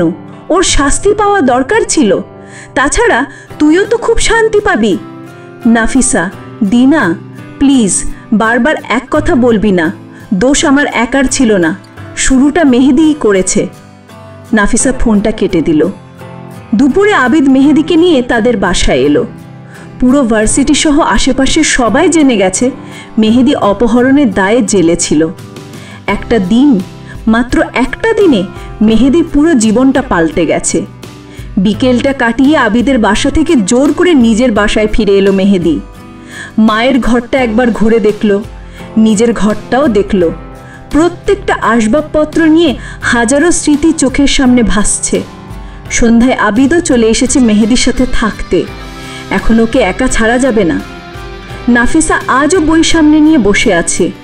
রিসাদের কাছে শুনেছিল নাকি ভার্সিটি থেকে মেহেদিকে বহিষ্কার করা হয়েছে। নাফিসা ভার্সিটিতে যাচ্ছে না, তাই পলাশ স্যার ফোন করেছিলেন অনুশীলনের জন্য। নাফিসা জানিয়েছে এখন সে একটু সমস্যায় আছে, পরে অনুশীলন করবে। সে ছেলেটার জীবনটা নষ্ট করে দিয়েছে। মামা ঘরে ঢুকতেই ওর ভাবনার ছেদ হলো। মামা, এমন বিষণ্ণভাবে বই সামনে রেখে বসে আছিস কেন? কি হয়েছে? নাফিসা, কিছু না। মামা, রিশাদকে চিনিস? নাফিসা একটু চমকে উঠল। রিশাদের কথা মামা জানে কিভাবে? মামা, চিনিস না? নাফিসা, হ্যাঁ। মামা, ও তোকে পছন্দ করে, ওর বাবা আমার খুব কাছের বন্ধু, আমরা একসাথেই ব্যবসা করি, পরিবারও খুব ভালো। আজ ওর বাবার সাথে তোকে নিয়ে কথা হলো। তুই কি রিশাদকে পছন্দ করিস? নাফিসা কি জবাব দেবে ভেবে পাচ্ছিল না। সে রিশাদকেও পছন্দ করে না। দেখতে যথেষ্ট স্মার্ট হলেও ওকে নিয়ে কোনো অনুভূতি নেই। শুধু ওর পক্ষ নিয়েছিল বলেই বন্ধুর মতো মিশেছে। কিন্তু এটা সে খুব ভালো করে জানে রিশাদ তোকে খুব পছন্দ করে। এখন মামাকে না বললেও তো মামা বলবেন, তাহলে চিনিস কিভাবে? নানা কথা ভাবতে ভাবতে সে জবাব দিল, নাফিসা, হ্যাঁ মামা, ওর বাবা চায় তোর মতামত থাকলে বিয়েটা দ্রুত সেরে ফেলতে। তুই ওখানে থেকেও পড়তে পারবি, এখানেও থাকতে পারবি, সেটা সম্পূর্ণ তোর ইচ্ছে। ছেলেটাকে আমার কাছেও খুব ভালো লেগেছে। এখন তুই কি বলিস? নাফিসা, মামা এত তাড়াতাড়ি বিয়ে? মামা, কতদিন বাঁচি আল্লাহ ছাড়া কে জানে। তোকে কারো হাতে তুলে দিতে পারলে আমি দায়িত্ব মুক্ত হব। বিয়েটা পড়িয়ে রাখলেও তো সমস্যা নেই। নাফিসা, যা ভালো মনে করো তাই করো। মামা চলে গেলেন। নাফিসার কিছুই ভালো লাগছিল না। নিজের জীবনটাকে আজ তার কাছে বোঝা মনে হচ্ছিল। অন্যদিকে এই রিশাদের কর্মকাণ্ড, উফ, অসহ্য। পরের দিন রিশাদ আর তার বাবা মা নাফিসাদের বাসায় হাজির। তাদের দেখে নাফিসা অবাক হলো। রিশাদের সাথে একা কথা বলে জানতে পারল ওর বাবা মা ওকে দেখতে এসেছেন। আর মেহেদি নাকি কোনোভাবে জেল থেকে ছাড়া পেয়ে গেছে, তাই নাফিসাকে নিয়ে ওর ভয় হয়। এই জন্য বিয়েটা একটু তাড়াতাড়ি করতে চায়। কিন্তু নাফিসা সারাক্ষণ মেহেদির কথাই ভাবছিল। নাফিসাকে রিশাদের বাবা মায়ের খুব পছন্দ হয়েছে। তারা আজই আংটি পরিয়ে যেতে চান। ঋষাদ এই পরিকল্পনা নাফিসাকে না জানিয়েই বাসা থেকে আগেই করে এসেছে, ওকে সারপ্রাইজ দেবে বলে। মামা মামির সম্মতিতে তারা সেই কাজটা সারতে যাচ্ছিলেন। ঋষাদের মা নাফিসার হাতে আংটি পরাতে গেলেই নাফিসা হাতটা টেনে নিয়ে উঠে দাঁড়ালো। সবাই অবাক হলো, ওর চোখে পানি। মামা, কি হয়েছে, উঠে গেলি কেন? নাফিসা, না মামা, আমার বিয়ে হয়ে গেছে। মামা, বিয়ে হয়ে গেছে মানে? নাফিসা, হ্যাঁ, আমার বিয়ে হয়ে গেছে। নাফিসার কথা শুনে সবাই অবাক। ঋষাদের মনে হচ্ছিল নাফিসা মজা করছে। ঋষাদ, নাফিসা, বড়রা এখানে সিরিয়াসলি কথা বলছে, দেখো এখন মজা করার সময় না। নাফিসা, আমি মজা করছি না ঋষাদ, আমার বিয়ে হয়ে গেছে। ঋষাদ, আচ্ছা মজা করছো না? বিয়ে কবে হলো, কার সাথে হলো বলো? নাফিসা, মেহেদির সাথে আমার বিয়ে হয়ে গেছে। ঋষাদ, হোয়াট? নাফিসা, মেহেদির সাথে আমার বিয়ে হয়ে গেছে। ঋষাদ, হোয়াট? ঋষাদ বসা থেকে উঠে দাঁড়ালো। ঋষাদ, কি যাতা বলছো তুমি? মেহেদির সাথে তোমার বিয়ে হলো কবে? মিথ্যে বলছো কেন? নাফিসা, আজ মিথ্যে বলছি না, আমি সেদিন তোমাকে মিথ্যে বলেছিলাম। আমি প্রতিযোগিতার জন্য মেহেদির নামে মামলা দিইনি, মেহেদি আমাকে বিয়ে করেছে বলেই আমি ওর নামে মামলা দিয়েছি। সেদিন গাজীপুরে আমি ওকে আমার প্ল্যান জানিয়ে দিই আর হুমকি দিয়ে নাম কাটাতে বলি, ও রাজিও হয়ে যায়। সব মিটমাট করে সেখান থেকে তোমাদের কাছে আসার পথে গাথের শিকড়ে হুঁচট খেয়ে আমি মেহেদির ওপর পড়ে যাই, আর মেহেদি আমার ধাক্কা খেয়ে আমাকে নিয়েই পড়ে যায়। এমন সময় ওদিক থেকে আসা দুজন লোক শুকনো পাতা কুড়াতে এসে আমাদের ওই অবস্থায় দেখে ফেলে। তারা ভাবে আমরা খারাপ উদ্দেশ্যে জঙ্গলে গিয়েছি। তারপর আমাদের দুজনকে বকাঝকা করে সেই পথেই জঙ্গলের পিছনে থাকা গ্রামে নিয়ে যায়। আমাদের ফোনও নিয়ে নেয়। তারপর মুরব্বি ডেকে আমাদের অপমান করে আর হুজুর এনে আমাদের বিয়ে পড়িয়ে দেয়। দুজনেই অনেক সত্য মিথ্যে বলে ফিরে আসার চেষ্টা করেছি, কিন্তু বিয়ে করার পরেই তারা আমাদের হাতে ফোন দিয়ে মুক্তি দিয়েছে। তাই বাসের কাছে আসতে আমাদের অনেক দেরি হয়েছিল। মেহেদি আমাদের হুমকি দেবার জন্য জঙ্গলের ওদিকে নিয়ে না গেলে হয়তো এসব কিছুই ঘটতো না আর বিয়েটাও হতো না। এই জেদেই আমি ওর নামে মিথ্যে মামলা দিয়েছি, আর আমার জন্য আজ মেহেদির এই অবস্থা। ঋষাদ, কি বলছো তুমি এসব? আচ্ছা, এটা তো একটা দুর্ঘটনা। এই বিয়ে তো কেউই মেনে নাওনি, দুজনের ইচ্ছের বিরুদ্ধে হয়েছে। তুমি মেহেদির কাছ থেকে ডিভোর্স নিয়ে নেবে, তাহলেই সব শেষ, আমরা বিয়ে করে নেব। নাফিসা, না, আমি ডিভোর্স নেব না, আমি এই বিয়ে মানি। ঋষাদ, নাফিসা, তুমি আমার সাথে প্রতারণা করতে পারো না। তোমাকে পাওয়ার জন্য আমি সব সময় তোমার পাশে থেকেছি, অন্য কিছু না ভেবে তুমি যা বলেছ তাই করেছি। নাফিসা, প্রতারণা কোথায় করলাম ঋষাদ? আমি তো দুর্ঘটনার শিকার হয়েছি আর নিজের ভাগ্যকে মেনে নিয়েছি। প্রতারণা তো করেছো তুমি, মেহেদির সাথে প্রতারণা করেছো, এত ঘনিষ্ঠ বন্ধুকে বোকা বানিয়েছো, ধোঁকা দিয়েছো। আমি না হয় ওর সম্পর্কে কিছুই জানতাম না, তাই প্রতিশোধের জন্য ওর জীবনে সর্বনাশ ডেকে এনেছি। কিন্তু তুমি তো ওর স্বপ্ন, ওর সামর্থ্য, ওর পরিবার সব কিছু সম্পর্কে জানতে। তাহলে কিভাবে তুমি আমাকে সমর্থন করলে ওর সর্বনাশ করার জন্য? বিনা কারণে তুমি তোমার নিজের বন্ধুর সাথে প্রতারণা করলে। আজ মেহেদির মা মারা যাবার পেছনেও তুমিই দায়ী। ঋষাদ, অনেক বেশি বলছো তুমি। কেন করেছি তা তোমার খুব ভালো করেই জানা। তোমাকে পাওয়ার জন্য আমি বন্ধুত্ব ত্যাগ করেছি, এখন তুমি আমাকেই বিয়ে করবে। নাফিসা, করব না আমি তোমাকে বিয়ে, আমার বিয়ে হয়ে গেছে। ঋষাদের বাবা ধমকে উঠলেন। চ্যানেলটি এখনও যারা সাবস্ক্রাইব করেননি তারা সাবস্ক্রাইব করে পাশে থাকুন। ঋষাদের বাবা, তোর সাহস হয় কি করে কারোর ওপর জোর করার? আর একটা বিবাহিত মেয়েকে আমি আমার ঘরের বউ করে নেব তা ভাবলি কিভাবে? চল এখান থেকে। ঋষাদ, না আব্বু, আমি নাফিসাকেই বিয়ে করব। ঋষাদের বাবা, করাচ্ছি তোকে বিয়ে, চল আমার সঙ্গে। ঋষাদ, নাফিসা, তুমি ভুল করছো, আমার কথায় রাজি হয়ে যাও। এত কিছুর পর মেহেদি তোমাকে মেনে নেবে না। নাফিসা, তা নিয়ে তোমাকে ভাবতে হবে না রিশাদ। রিশাদের বাবা ধাক্কাতে ধাক্কাতে রিশাদকে নিয়ে বেরিয়ে গেলেন। মামা মামি দুজনেই স্তব্ধ হয়ে বসে আছেন, তারা কিছুই বুঝতে পারছেন না। নাফিসাও ধপাস করে সোফায় বসে পড়ল। মামা, এসব কি হলো নাফিসা? কি থেকে কি হয়ে গেল কিছুই তো বুঝলাম না।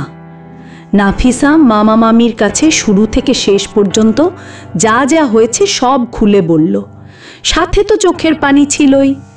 মামা, আবেগের বশে তোমরা কি থেকে কি করেছো তোমাদের কোনো ধারণাই নেই। ছোটখাটো বিষয় নিয়ে এত বড় ঝামেলা পাকিয়েছো। ভুল দুজনেরই আছে, তবে মেহেদির তুলনায় তোমার ভুলটা বেশি হয়ে গেছে। জানি মামা, তা এখন কি করতে চাস? নাফিসা, আমি মেহেদির কাছে যাব। কেন যাবি? নাফিসা, মামা, ধর্মমতে আমাদের বিয়ে হয়েছে, আমি স্ত্রীর অধিকার নিয়েই ওর কাছে যাব। মামা, রিশাদ কথাটা ঠিকই বলে গেছে, এত কিছুর পর মেহেদি তোকে মেনে নেবে না। নাফিসা, মামা, তবু আমি যাব। মামা, জীবনটা তোর, এর সব সিদ্ধান্ত নেবার অধিকারও তোর আছে। আমরা বড় জোর তোকে সমর্থন করতে পারবো, এর বেশি কিছু হয়তো পারবো না। আগে একবার ভুল করেছিস, বারবার ভুল করিস না। ভেবে চিনতে তারপর যে কোনো সিদ্ধান্ত নিস। আমি বলবো বিষয়টা নিয়ে আরও সময় নিয়ে ভাব। নাফিসা নিজের ঘরে চলে এলো। সারা দিন এই নিয়েই চিন্তা করলো। বিকেলে পলাশ স্যারের কাছে ফোন করে বলল সে আর প্রতিযোগিতার অনুশীলন করবে না, ফাইনাল পর্বেও অংশ নেবে না। স্যার বারবার বললেও সে না করে দিল। অবশেষে স্যার বললেন কাল ভার্সিটিতে দেখা করতে। কিন্তু নাফিসা সিদ্ধান্ত নিয়ে ফেলেছে, সে মেহেদির কাছেই যাবে। মেহেদি জায়গা দিক আর না দিক জোর করেই সেখানে পড়ে থাকবে। মেহেদি কি করবে তাকে? অত্যাচার করবে? খুন করে ফেলবে? করুক। মেহেদির হাতে খুন হলেও নাফিসার আফসোস নেই। ওর জন্য যে একজন মা কষ্ট পেয়েছেন, মেহেদি যে দুনিয়ায় একা হয়ে গেছে, এই পাপের প্রায়শ্চিত্ত সে মেহেদির কাছে থেকেই করবে। আগে ভালোবাসিনি তো কি হয়েছে, এখন সে তাকে অনেক ভালোবাসবে। মেহেদি সব সময় নাফিসাকে ঘৃণা করবে, এটা সে নিশ্চিত। আর যদি কখনো মেহেদির ভালোবাসা পেয়ে যায়, তাহলে সেটা হবে তার সৌভাগ্য। যাই হোক, শেষ নিঃশ্বাস পর্যন্ত মেহেদির নিঃসঙ্গ জীবনে সঙ্গ দিয়ে যাবে নাফিসা, এটাই তার চূড়ান্ত সিদ্ধান্ত। সকালে নাস্তা করে মামাকে জানিয়ে দিল তার চূড়ান্ত সিদ্ধান্ত, সে মেহেদির কাছে যাবে। তারপর ভার্সিটির উদ্দেশ্যে রওনা হলো। স্যারের সাথে কথা বলল। স্যারকে নানা অজুহাতে বারবার বলল সে অংশ নেবে না। স্যার যেন মেহেদিকে নিয়ে যান। স্যার এটাও স্পষ্ট জানিয়ে দিলেন তিনি মেহেদিকে নেবেন না। অপবাদের কারণে মেহেদি যে সবার কাছে ঘৃণার পাত্র হয়ে গেছে তা বুঝতে নাফিসার বাকি রইল না। ভার্সিটি থেকে নাফিসা সোজা আবিদের বাসায় চলে এলো। ধিনা বাসায় আছে, আবিদ অফিসে। ধিনাও ওর সাথে কথা বলতে চাইছিল না, ওর কাছে মেহেদির বাসার ঠিকানা চাইল। ধিনা জানিয়ে দিল সে দেবে না। তবুও অনেক কষ্টে নাফিসা ধিনাকে পুরো ঘটনাটা শোনালো। সে যে সিদ্ধান্ত নিয়েছে সেটাও জানালো। এখন ধিনা কি করবে ভেবে পাচ্ছিল না। ঘটনা শুনে তার কাছে স্পষ্ট যে নাফিসা অপরাধ করেছে, আবার ওর সিদ্ধান্ত শুনেও মনে হচ্ছিল তা ঠিক। কারণ মেহেদি ভাই আর একাকিত্ব দূর করার জন্য সঙ্গ প্রয়োজন। অবশেষে ঠিকানাটা দিয়েই দিল, কিন্তু নাফিসাকে এটাও সাবধান করে দিল সব শেষ করার পর এখন যেন মেহেদির জীবনটা শেষ না করে।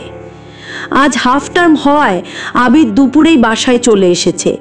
বাড়িতে ঢুকেই দেখলো দ্রুত পায়ে হেঁটে নাফিসা বেরিয়ে গেল। আবিদ ঘরে এসে ধিনাকে জিজ্ঞেস করল, আবিদ, নাফিসা এখানে কেন এসেছিল? ধিনা, মেহেদি ভাইয়ের বাড়ির ঠিকানা নিতে। আবিদ, দিয়ে দিয়েছ? হ্যাঁ। আবিদ, কেন? এখন কি ছেলেটার প্রাণটাও কেড়ে নিতে চাই ওই মেয়ে? ঠিকানা দিলে কেন তুমি? আমার তো এখন তোমাকেও সন্দেহ হচ্ছে। মেহেদির জীবনটা নষ্ট করার জন্য তুমিও নাফিসার সাথে যুক্ত ছিলে। দিনা, আবিদ, কি বলছো তুমি এসব? না জেনে উল্টাপাল্টা বলো না। ও যে কোনোভাবেই ঠিকানা জোগাড় করতে পারতো। আমি পুরো ঘটনা শুনে ঠিকানা দিয়েছি। হ্যাঁ, নাফিসা ভুল করেছে। নাফিসা কেন? অন্য কারো আসার কথা ছিল নাকি? নাফিসা কথা বলে ঘরে এসে জানালা বন্ধ করতে লাগলো। মেহেদি পিছু পিছু দ্রুত ওর ঘরে ঢুকে নাফিসার হাতে জোরে টান দিয়ে পেছনে ঘোরালো। এখানে কারো আসার কথা ছিল না, তুই এসেছিস কেন? নাফিসা চোখে চোখ রেখে বলল, আমার স্বামীর বাড়ি, আমি আসবো না? মেহেদি বলল, স্বামীর বাড়ি মানে? কে তোর স্বামী? নাফিসা, তুমি আমার স্বামী। হুহ, তোর মতো মেয়েকে কে বিয়ে করবে রে? আর কাউকে করতে হবে না। মেহেদি নামের ছেলেটা তো আমাকে আগেই বিয়ে করে বউ বানিয়ে ফেলেছে। কিসের বিয়ে? ওটা বিয়ে ছিল না, ওটা জুলুম ছিল। আর আজ ওই লোকগুলো তোর সম্পর্কে জানলে হয়তো নিজেদের কপাল চাপড়াতো যে তোর মতো একটা মেয়েকে তারা জীবিত রেখেছে। এই রিসাদও কি তোকে ছেড়ে দিয়েছে? রিসাদকে তো গ্রহণ করার সুযোগই দিইনি, ছাড়বে কিভাবে? আমি ওকে জানিয়ে দিয়েছি আমাদের বিয়ে হয়ে গেছে আর তুমি আমার স্বামী। দেখ, এখন আর আমার কাছে কিছুই নেই যা রিসাদ আর তোর দরকার পড়বে। সব শেষ হয়ে গেছে আমার, সব শেষ। এসব নাটক বন্ধ কর আর চুপচাপ বেরিয়ে যা, না হলে আমার হাতে তোর মরণও হতে পারে। মরণ হলেও আমি যাচ্ছি না। সব কিছু ছেড়ে আমি তোমার কাছে চলে এসেছি স্ত্রীর অধিকার আদায় করতে। সর, ছুবি না আমাকে এই হাতে। তোর মতো মেয়েকে কোনো পাগলও স্ত্রী মানবে না। তুই আমার মায়ের খুনি, আজ আমার মা থাকলে তুই তোর অধিকার পেয়ে যেতি। হঠাৎ নাফিসার গলা চেপে ধরে চিঁচিয়ে বলতে লাগলো, স্ত্রীর অধিকার পেতে চাস? দে, আমার মাকে ফিরিয়ে দে, সব দেব আমি তোকে। নাফিসা ছাড়ানোর জন্য ছটফট করতে লাগলো। একটু পর খুব জোরে ধাক্কা দিয়ে ফেলে দিল নাফিসাকে। 1 মিনিট সময় দিলাম এখান থেকে বের হবার জন্য, অন্তত আমাকে দিয়ে কোনো খুন করতে বাধ্য করিস না। মেহেদি দরজা দিয়ে বাইরে বেরিয়ে গেল। নাফিসা মেঝের থেকে উঠে দাঁড়ালো। ওয়ার্ড্রোবের কোনায় লেগে কপালটা একটু কেটে গেছে। যাবার জন্য আসিনি, খুন হয়ে গেল, যাব না আমি মেহেদি। খাটে বসে কপালের রক্তটা মুছে নিল। একটু পর বাইরে থেকে মেহেদির শার্টটা আনার জন্য বারান্দায় যেতেই মেহেদির দরজা দিয়ে ভেতরে চলে এলো। বারান্দার দরজাটা লাগিয়ে নাফিসার হাত ধরে টেনে ওর ঘরে নিয়ে এলো। ঘরের দরজাও ভেতর থেকে বন্ধ করে নাফিসার দিকে তাকিয়ে বলল, হাতের গছে পেয়ে তোকে এভাবে যেতে দিই কিভাবে? অপহরণের মামলা দিয়েছিলিস না আমার নামে? আজ বুঝবি অপহরণকে জিনিস। এর পরের মামলায় আমার ফাঁসি হলেও কষ্ট লাগবে না, আমার এক বিন্দুও কষ্ট লাগবে না। মেহেদির শার্টের বোতাম খুলতে খুলতে নাফিসার দিকে এগিয়ে যাচ্ছিল। নাফিসা পিছিয়ে যেতে যেতে ধপাস করে খাটে বসে পড়ল। কি করতে চাচ্ছ তুমি? কিছু না করেই যেটার অগ্রিম শাস্তি পেয়েছি আজ সেটাই করব। মেহেদি শার্টের বোতাম খুলতে খুলতে নাফিসার দিকে এগিয়ে যাচ্ছিল। নাফিসা পিছিয়ে যেতে যেতে ধপাস করে খাটে বসে পড়ল। কি করতে চাচ্ছ তুমি? কিছু না করেই যেটার অগ্রিম শাস্তি পেয়েছি আজ সেটাই করব। তুমি সারাদিন কিছু খেয়েছো? তুমি বসো, আমি খাবার গরম করে আনছি। মেহেদি নাফিসাকে হালকা ধাক্কা দিয়ে পাশ কাটিয়ে চলে যেতেই নিলে মেহেদি ওর শাড়ির আঁচল ধরে এক হ্যাঁচকা টানে খাটে ফেলে দিল। সাথে সাথেই ঝাঁপিয়ে পড়ল নাফিসার উপর। মাঝরাতে জানালার পাশে দাঁড়িয়ে একের পর এক সিগারেট জ্বালিয়ে চলেছে মেহেদি, আর এদিকে বিছানায় ছটফট করছে নাফিসা। মানুষের দাঁতের আঘাত যে এতটা বিষাক্ত হয় তা সে এই প্রথম অনুভব করল। সর্বাঙ্গে ব্যথায় কাতরাচ্ছে। হিংস্র পশুর মতো ঝাঁপিয়ে পড়েছিল মেহেদি, কিন্তু নাফিসা একটু বাধা দেয়নি। ব্যথা লাগছিল ঠিকই, কিন্তু একটুও কষ্ট হচ্ছিল না। সে মেনে নিয়েছে, এটাই তার ভাগ্য। এটাই তার প্রাপ্য। আর বারবার মনে মনে একটা কথাই বলছিল, তুমি যাই বলো আর যেভাবেই কাছে আসো, আমি তোমাকে মন থেকে স্বামী হিসেবে মেনে নিয়েছি মেহেদি। আল্লাহ আমাকে ধৈর্য ধারণ করার ক্ষমতা দাও। জানালার দিকে তাকিয়ে দেখলো মেহেদি সিগারেটের ধোঁয়া ওড়াচ্ছে। ও সিগারেট খায়? আগে তো এমন ছিল না। জীবনটাকে এভাবে নষ্ট করছে কেন? নাফিসা কিছু বলার শক্তিটুকুও পাচ্ছিল না। বললেও বা শুনবে নাকি? চোখে ক্লান্তি নেমে এসেছে, চোখের পাতা এক করে ফেলল সে। হঠাৎ মুখে পানির ছিটা এসে পড়লে নাফিসা চোখ খুলে তাকালো। মেহেদি গ্লাস হাতে নিয়ে দাঁড়িয়ে আছে। মনে হয় মাত্র গোসল করেছে। ওর চুলগুলো ভেজা ভেজা দেখাচ্ছে, বুকের লোমগুলোও ভেজা। সকাল হয়ে গেছে। ওই ওঠ, এটা তোর মামার বাড়ি না যে আরামে শুয়ে থাকবি। হয়েছে আর আরামে শুবা, গাধা একটা। আমাকে ভেজাতে গিয়ে কাঁথা বালিশও ভিজিয়ে ফেলেছে। মনে মনে বকতে বকতে লাগেজ থেকে একটা সুতি শাড়ি বের করে আস্তে আস্তে বাথরুমে চলে গেল নাফিসা। স্নান শাড়ি এসে দেখলো মেহেদি ড্রেসিং টেবিলের সামনে দাঁড়িয়ে চুল ঠিক করছে। নাফিসাও চুল মুছতে মুছতে ঘরে ঢুকলো। নাফিসাকে আসতে দেখে মেহেদি প্যান্টের পকেট থেকে ওয়ালেট বের করে 500 টাকার নোট ওর মুখে ছুঁড়ে মারল। নাফিসা ভুরু কুচকে মেহেদির দিকে তাকিয়ে রইল। মেহেদি শর্ট পড়তে পড়তে বলল, এভাবে তাকিয়েছিস কেন? এতে খুশি হসনি? খুশি না হলেও কিছু করার নেই, এর চেয়ে বেশি আমার কাছে নেই। বেশি লাগলে রিসাদের মতন ছেলেদের কাছে যা। নাফিসা, কি বলছো তুমি এসব? টাকা কেন দিচ্ছ? মেহেদি, কেন আবার? কাল রাতে আমাকে সময় দেবার জন্য। নাফিসা, আমাকে কি রাস্তার পতিতা মনে হয়? তার চেয়েও খারাপ তুই। তারা তো রাস্তায় টাকার জন্য প্রকাশ্যে মানুষের দ্বারে দ্বারে ঘুরে, কিন্তু তুই তো আরও বেশি ভয়ঙ্কর। কার পেছনে কি উদ্দেশ্যে ঘুরে বেড়াস বোঝাই যায় না। কথাটা নাফিসার অন্তরে আঘাত করলো। এত বড় অপবাদ দিয়ে ওর দিকে আজ আঙ্গুল তুলছে, সত্যিই কি সে এতটা খারাপ? চোখ বন্ধ করে বড় একটা নিঃশ্বাস ছাড়ল। মেহেদি, টাকা আর তোর আসবাবপত্র নিয়ে দ্রুত বেরিয়ে যা ঘর থেকে। আর এবার হাঁটু ভাঙা মামলা না দিয়ে কড়াভাবে দিস। আজ তো আর রিসার্ড নেই সাক্ষী দেওয়ার জন্য, আমি নিজেই তোর পক্ষে সাক্ষী দেব। যা। আমি চলে যাওয়ার জন্য আসিনি, তোমার কাছে থাকার জন্য এসেছি। আমার কাছে শুধু শুধু থাকবি কেন? কিছুই পাবি না এখানে, দূর হয়ে যা। তোর এই মুখ আমাকে দ্বিতীয়বার দেখাবি না। যাব না আমি, আমাদের বিয়ে হয়েছে, আমি এখানেই থাকবো। মানি না আমি এই বিয়েটিয়ে। আর কি প্রমাণ আছে আমাদের বিয়ে হয়েছে? আর আমার কোনো প্রমাণের প্রয়োজন নেই, তুমি না মানলেও আমি মন থেকে মেনে নিয়েছি। মেহেদির শার্ট পরে নাফিসার লাগেজটা তুলে নিয়ে বাইরে ছুঁড়ে ফেলে দিল। তারপর নাফিসাকেও টেনে ধাক্কা দিয়ে বাইরে বের করে দিল। চ্যানেলটি এখনও যারা সাবস্ক্রাইব করেননি তারা সাবস্ক্রাইব করে পাশে থাকুন। মেহেদি, এমনটা করো না, আমি কোনো স্বার্থে আসিনি, তোমার সঙ্গ দিতে এসেছি। প্লিজ এমনটা করো না। চলে যা, এই বাড়ির আশেপাশেও যেন তোকে না দেখি। খবরদার, দ্বিতীয়বার তালা ভাঙার চেষ্টা করবি না। মেহেদি দরজা লাগিয়ে বেরিয়ে গেল। নাফিসার লাগেজটা তুলে সোজা করে গাছে হেলান দিয়ে রাখলো। সেও গাছের নিচে বসে রইল।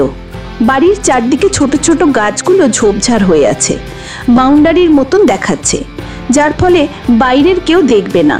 ইচ্ছে করেই হয়তো এগুলো রেখেছে। সামনের দিকটা আবার গেটের মতো ফাঁকা। যতই বলুক সে এখান থেকে যাবে না। এদিকে ওর শরীর এখনো ব্যথা করছেই, কাটাচেরা জায়গাগুলো খুব জ্বলছে, খিদেও লেগেছে। ঘরে তো মেহেদির জন্য খাবার রেখেছিল, এই ছেলে তো খেলো না। তালা খোলা থাকলে নাফিসাই খেয়ে নিত। না, আজ আর তালা ভাঙবে না, মেহেদি না আসা পর্যন্ত অপেক্ষা করবে। শরীরে একটু জ্বর জ্বর ভাব আসছে। উফ, ওষুধ না খেলে রক্ষে নেই।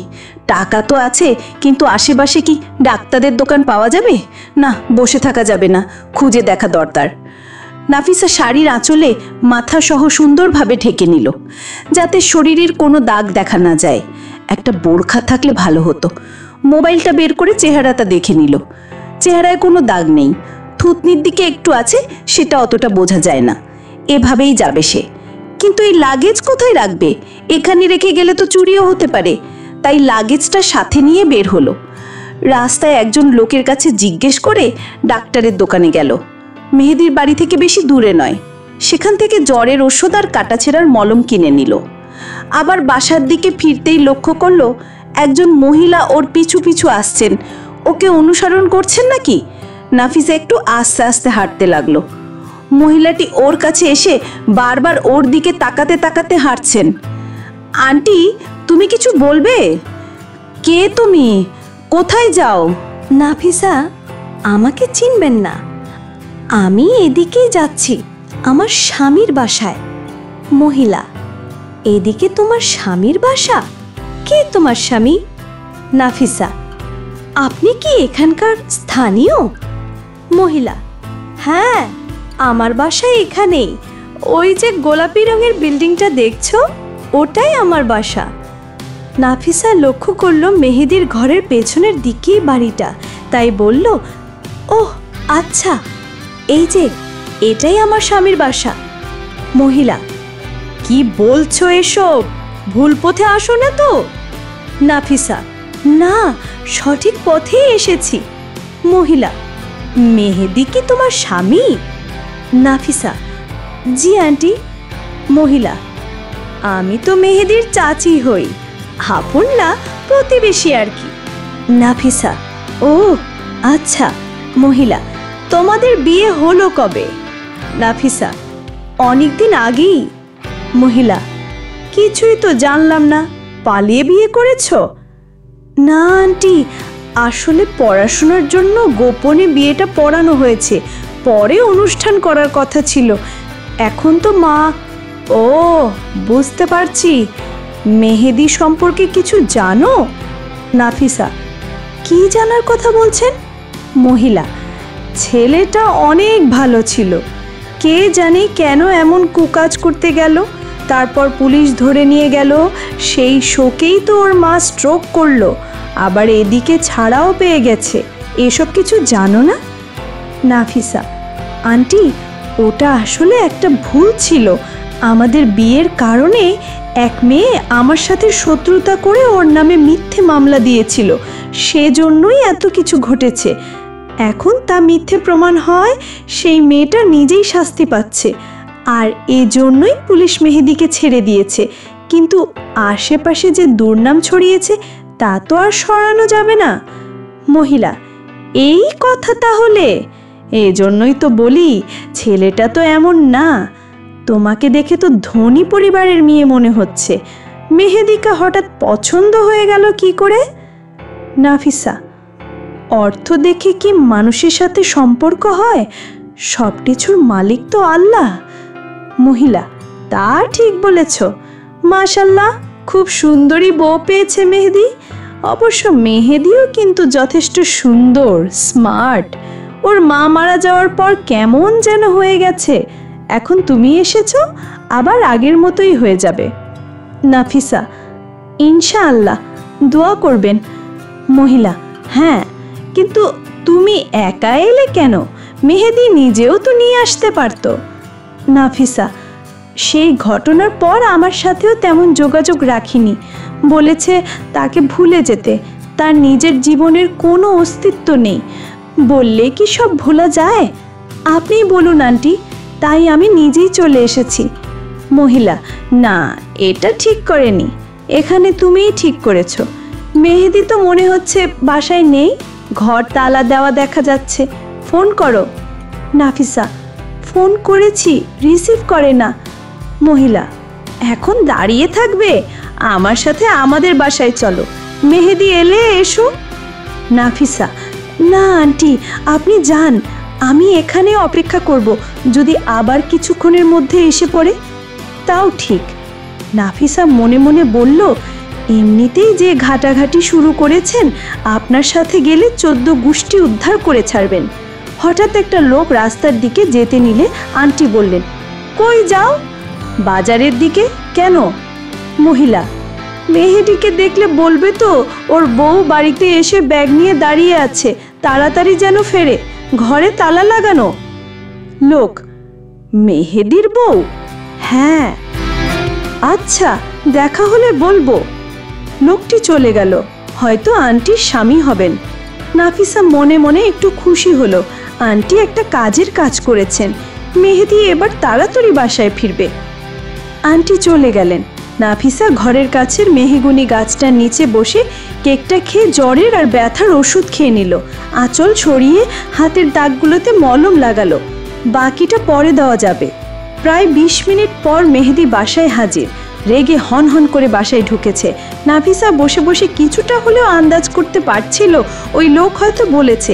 মনে মনে খুশি লাগলেও সেটা বাইরে প্রকাশ করলো না। মেহেদি ওর সামনে এসে দাঁড়ালো। মেহেদি, এখনো বাড়ি ছেড়ে যাসনি কেন? তোকে না বলেছি বাড়ির আশেপাশেও থাকবি না, আর তুই এসে লোকজনকে ডেকে ডেকে জানাচ্ছিস আমি তোর বউ? বের হ, এই মুহূর্তে বের হ, না হলে খুব খারাপভাবে বের করব।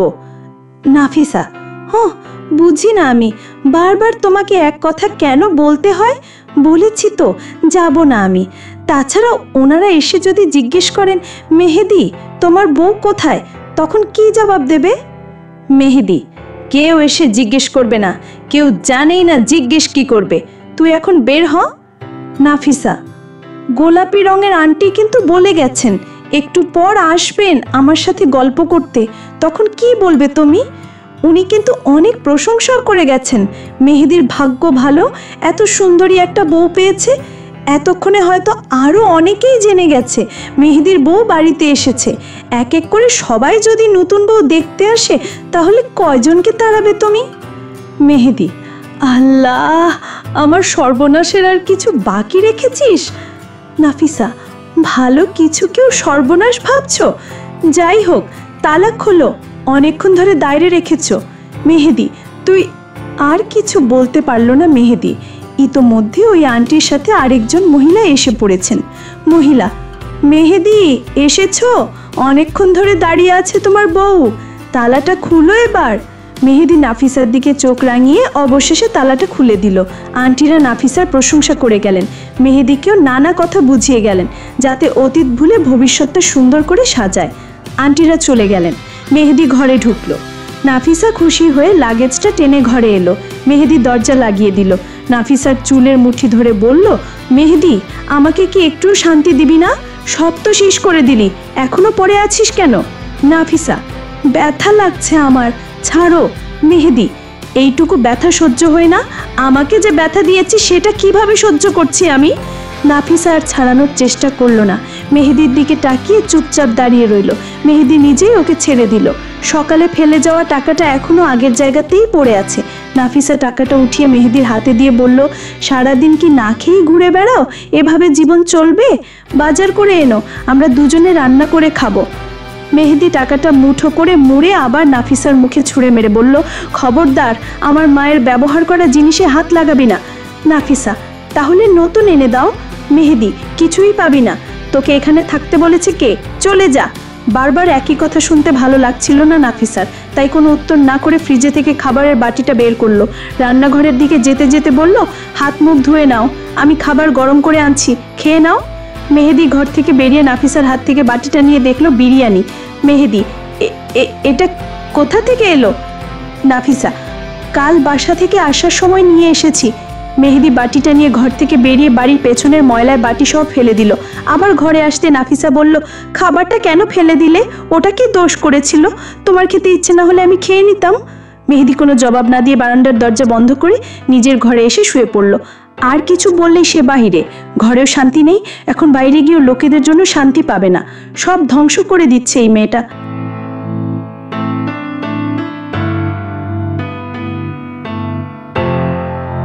গল্পটি আপনাদের কেমন লাগলো কমেন্ট করে আপনাদের মতামত জানান। আমাদের জীবন কথা চ্যানেলটি সাবস্ক্রাইব করুন এবং বন্ধুদের সাথে ভিডিওটি শেয়ার করুন।